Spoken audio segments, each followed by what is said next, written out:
இந்த மீன ராசியில் தகப்பன் வீட்டு வழி சொத்து கிடைக்காது. தனியாகத்தான் நீங்கள் இருக்கணும். அப்போத்தான் நீங்கள் கஷ்டப்பட்டுக்கிட்டு கருமாயப்பட்டு உங்கள் குடும்பத்தை வாழறதுக்கான வழிமுறைகளை பண்ணுவீங்க. இருந்திருந்தால் கூட இந்த ஜூலை மாதத்துக்கு முன்ன வரைக்கும் 7.5 சனி ஆரம்பம் நடந்தது.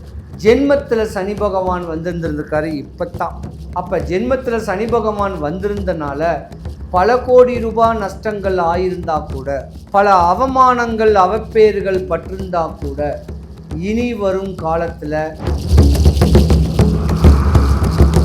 ஏதோ ஒரு உற்ற நண்பர், ஆண் நண்பரோ பெண் நண்பரோ, ஏதோ ஒன்று யார் மூலியமாவது உங்களுடைய காசுடைய தேவைகளை பூர்த்தி பண்ண ஒரு நட்பு கிடைக்கும். இந்த 2.5 வருஷத்தில் நீங்கள் சம்பாதிச்சு பெரியாளா ஆகலைன்னா தாங்கடம் வாங்கி வீங்கடம் கொடுக்காதீங்க. கடன் ஒரு கால சனியன். கடன் வாங்குறது பெரிய விஷயமே இல்லை. உங்கள் ப்ரொஃபைல் நல்லா இருந்துச்சா கடன் வாங்கிடலாம். ஆனால் அந்த ப்ரொஃபைல் நல்லா இருந்து வாங்கினாலும் இப்போ கெட்டு போகக்கூடிய தருணம். ஆடம்பரம் வேண்டாம். உற்றார் சுற்றார் முன்ன நெஞ்ச நிமித்து தன்னுடைய அமைப்பை கொண்டு வாழ்க்கையை வாழக்கூடிய தருணம் வரப்போகுது. உங்கள் கவலைகள் எல்லாம் தீரப்போகுது. 100க்கு 80% மீன ராசி அன்பர்களுக்குத்தான் இந்த குரு பகவானுடைய பெயர்ச்சி. 2026 ஜூலை மாத 12 ராசிகளுக்கும் உண்டான பலன்கள் பலவீனங்கள். மீன ராசிக்கு அதிபதியும் குரு பகவான். பண்புள்ள ஜாதகம் நீங்கள், படித்த ஜாதகம் நீங்கள், பல டாக்டர்களை உருவாக்கின ஜாதகம், பல அட்வொகேட்டுகளை உருவாக்கின ஜாதகம், கலைத்துறையில் பிரகாசிக்கக்கூடியவங்களும் நீங்கள் தான், கலைத்துறையில் நடிக்கக்கூடியவங்களும் நீங்கள் தான், இந்த ஃபைனான்ஸ் பண்ணுறாங்கள்ல அவங்களும் நீங்கள் தான், ரியல் எஸ்டேட் பண்ணக்கூடிய தருணம் உடையவங்க இருக்காங்கள்ல அவங்களும் நீங்கள் தான், நிலையான இடத்துல இருந்த இடத்துல இருந்தே வேலை பார்க்கக்கூடிய அற்புதமானவர் நீங்கள் தான். பொதுவாகவே இந்த மீன ராசியில் கடைக்குட்டி சிங்கம் தான் அதிகமாக இருப்பீங்க. அது ஆணாக இருந்தாலும் பெண்ணாக இருந்தாலும் இளைய பிள்ளையாக தான் இருப்பீங்க. கொஞ்சம் உடல் பருமனாக இருப்பீங்க. ஏன்னா கள்ளங்கவடம் இல்லாமல் பிறந்தவங்க இல்லையா.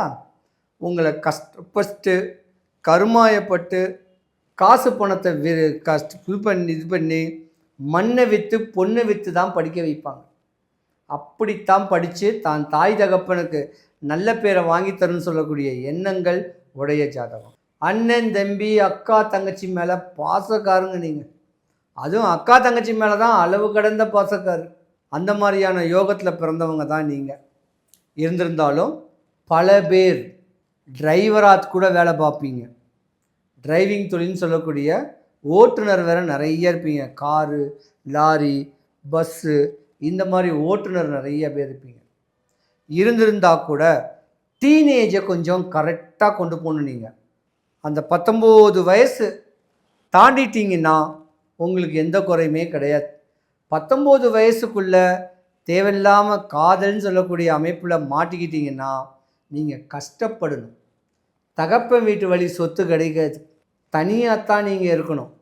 அப்போத்தான் நீங்கள் கஷ்டப்பட்டுக்கிட்டு கருமாயப்பட்டு உங்கள் குடும்பத்தை வாழறதுக்கான வழிமுறைகளை பண்ணுவீங்க. இருந்திருந்தால் கூட தாய் தகப்பனுடைய பேச்சை கேட்டு பக்குவமாக வாழ்ந்துக்கிட்டு வாங்க. உங்களுக்கு எந்த குறையும் வராது.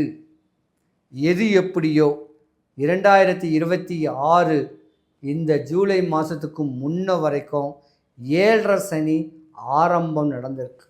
ஜென்மத்தில் சனி பகவான் வந்திருந்திருக்காரு இப்போத்தான். அப்போ ஜென்மத்தில் சனி பகவான் வந்திருந்தனால பல கோடி ரூபாய் நஷ்டங்கள் ஆயிருந்தா கூட, பல அவமானங்கள் அவப்பேறுகள் பட்டிருந்தா கூட, இனி வரும் காலத்தில் அது சாலாயிடும். ஏதோ ஒரு உற்ற நண்பர், ஆண் நண்பரோ பெண் நண்பரோ, ஏதோ ஒன்று யார் மூலியமாவது உங்களுடைய காசுடைய தேவைகளை பூர்த்தி பண்ண ஒரு நட்பு கிடைக்கும். இந்த 2.5 வருஷத்தில் நீங்கள் சம்பாதிச்சு பெரியாளா ஆகலைன்னா அடுத்த 2.5 வருஷம் கஷ்டப்படக்கூடிய தருணம் வரும். உடல் நோய் வர்றதுக்கான வாய்ப்புகள் நிறையாவே இருக்குது. கவன சிதைவை ஏற்படுத்திக்காதீங்க. மனசோர்வை ஏற்படுத்திக்காதீங்க. தாங்கடம் வாங்கி வீங்கடம் கொடுக்காதீங்க. கடன் ஒரு கால சனியன். கடன் வாங்குறது பெரிய விஷயமே இல்லை. உங்கள் ப்ரொஃபைல் நல்லா இருந்துச்சா கடன் வாங்கிடலாம். ஆனால் அந்த ப்ரொஃபைல் நல்லா இருந்து வாங்கினாலும் இப்போ கெட்டு போகக்கூடிய தருணம் வருது. ஆடம்பரம் வேண்டாம், விலை உயர்ந்த காரு வேண்டாம். இருக்கிற வண்டிகளை வச்சு வாழ்க்கையை ஓட்டிட்டு போங்க. புது ப்ராஜெக்ட் எதுவும் போடாமல் கொண்டு போனீங்கன்னா இனி வருங்காலத்தில் சூப்பராக வரக்கூடிய நேரங்காலங்கள் இருக்குது. பயம் வேண்டாம். உங்கள் தாய் தகப்பன் உங்களுக்கு உறுதுணையாக இருப்பாங்க. கவலை வேண்டாம்.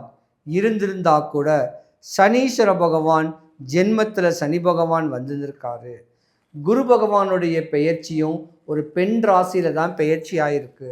அப்போ யோகங்களும் குரு பகவானுடைய தன்மையும் நல்லா தான் இருக்குது. இருந்திருந்தா கூட சனி தசை குரு புத்தி புதையல் கிடைக்கும்னு சொல்லுவாங்க. அப்போ லோன் ஏதாவது ஒரு லோன் கிடைக்கும் இந்த காலத்தில். அப்போ உங்கள் கவலைகள் எல்லாமே விடப்போகுது. கஷ்டங்கள் எல்லாமே தீரப்போகுது. புத்திசாலித்தனமாக நடந்துக்கிட்டு போனீங்கன்னா இந்த பிரபஞ்ச வாழ்க்கையை கொண்டு போய் அற்புதமாக கொண்டு உங்கள் குடும்பத்தை ஓட்டக்கூடிய தருணம் வரும். கவலைகள் வராது. உற்றார் சுற்றார் முன்ன நெஞ்ச நிமித்து தன்னுடைய அமைப்பை கொண்டு வாழ்க்கையை வாழக்கூடிய தருணம் வரப்போகுது. உங்கள் கவலைகள் எல்லாம் தீரப்போகுது. 100க்கு 80% மீன ராசி அன்பர்களுக்குத்தான் இந்த குரு பகவானுடைய பெயர்ச்சி. குரு பெயர்ச்சி தான் ஒரு மனுஷனுடைய வாழ்க்கையவே புரட்டி போடக்கூடிய தருணம். என்ன கவலை என்ன கஷ்டம் எதுவாக இருந்திருந்தா கூட அது தீர்றதுக்கான ஒரு வாய்ப்பு 100க்கு 100 இருக்குது. நீங்கள் தான் உங்கள் குலதெய்வத்தை வழிபடணும். உங்கள் முன்னோர் வழிபாடை பண்ணணும். இப்படி முன்னோரையும் குலதெய்வத்தையும் வழிபட்டுக்கிட்டு வந்தீங்கன்னா உங்கள் வாழ்க்கையில் இன்னல் இடையூறல் துன்பங்கள் இல்லாத ஒரு வாழ்க்கை வாழக்கூடிய தருணம் 100க்கு 100 அமையிறதுக்கு வாய்ப்பு இருக்குது. கஷ்டப்படாதீங்க. போதும் நீங்கள் பட்ட கஷ்டம் எல்லாமே. இறைவனை தேடுங்க. ஆன்மீக நாட்டத்தை கொண்டு போங்க. ஆன்மீக சேத்திரங்களுக்கு போங்க. திரு அண்ணாமலையார் வழிபடுங்க. இப்படி முறையான வழிமுறைகளை பக்குவம் பண்ணிக்கிட்டா போதும்.